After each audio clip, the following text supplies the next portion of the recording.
xaflad si heer sare ah loo soo agaasimay oo ay ka soo qayb galeen maamulka kala duwan ee laamaha dawladda ee degmada Garada madaxa hay'adda NRC agaasimaha guud ee wasaaradda dibadejinta Soomaaliland ururada haweenka ururada dhalinyarada iyo dadweyne kale ayaa lagu qabtay hoolka dawladda hoose ee degmada Garada munaasabaddan oo ay ahayd mid ay ilyartu isqabatay ayaa waxa shahaado sharafi ay ku guddoonsiinayeen dadka barakacayaasha ay abaaruhu saameeyeen iyo danyarta ku nool gudaha degmada Garada hay'adda NRC taasoo ay sheegeen inay door muhiim ah ka qaadatay u adeegista dadka ay abaaruhu saameeyeen una dhistay hoy ay gabaadsadaan kagana dhuuntaan dhaxanta iyo roobka dhanka kale ayaa waxa shahaado sharafta la mid la guddoonsiiyay maayirka degmada Garada taasoo ay ku maamuuseen gudoomiyaha garabka haweenka ee xisbiga kulmiye ee degmadaasi iyo ururka dhalinyarada Soomaaliland ee Sooyo qaybtiisa degmada Garada waxayna sheegeen inuu yahay shaqsi ku sifoobay daacadnimo iyo adeegista bulshada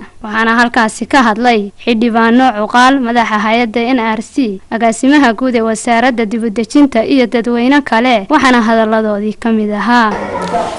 marka labada waxaan u rajeynayaa iyo ka shaqeynaya haweenka ka khayr baan u rajeynaynaa waa hay'adii ugu badnayd ee xinoo qabata hay'adda NRC intana waxay soo arkeen iyagu indhooda ku soo arkeen shaqooyinka abka ay qabteen inaguna magaalada Koonfurta ka muuqda guryaha cadaadada farabadan ilaa buuraha saaran ilaa banaanada saaran waa hay'adii inoo qabatay dhammaantood mas'uuliyadoodii jiidanaya iyo meeshii biyaha loogu shubi lahaaba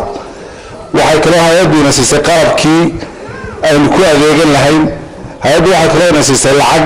inta mashaariic isla socdeen waxaantii Garada intaan aan iman waxay meel aan taakula badan helid ahaantii oo iska dhaafi jiray hase shaqooyin fara badan oo maayarka degmada Faax u sameeyay iyo koordo badan oo shaqaalaha ay sameeyeen ayaan ku ogaanay inay dhibaato badan dhaxal ay ka jirto aad baan ugu mahadnaqayaa runtii Faarax oo si hawl la'aan marwada loo jiray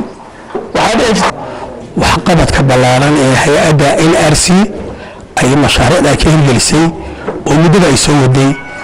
kordhinkeeda talabaada ma ah barakacayaasha haddii aan lahayn barakacayaasha hore iyo barakacayaasha dambe ee cusub ee ku soo biiray gobolka inaan iyagana soo ogaano safarkayga markaa waxa weeyaan labada ayuu daarayay marka koowaad run ahaantii hay'adda NRC waa si fiican gabagabadii ayaa waxa hadalka soo xiray gudoomiyaha golaha deegaanka degmada Garada ahna maayirka degmadaasi runtii hay'adda wasaaradda waxqabadka runtii qabtay runtii gaas masaarana maamul ka deegaanahay aan ku maamul ahaan sidii wanaagsan ee marka macbuulka soo gudbino aanu hay'adda wasaaradda waan gudbinayno uga jawaabeen intii iyagana marka karaankooda ahayd runtii waxa weeye maanta madalkeedu uu muuqdo aad iyo aad baan uga mahadcelinayaa hay'adda wasaaradda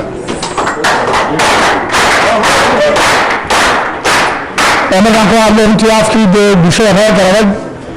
waxa weeye sida caaqilkii uu sheegay Maxamed Cilmi runtii waxa weeye qofka cadaan dadka mahadnaqin baa la yiraahdaa deegaanka u mahadnaqin kari maysid marka runtii waxa weeye hay'adda wasaaraddu waxa weeye waxqabadkii ay noo samaysay inaan uga mahadcelinayo maanta xafladdan qabanay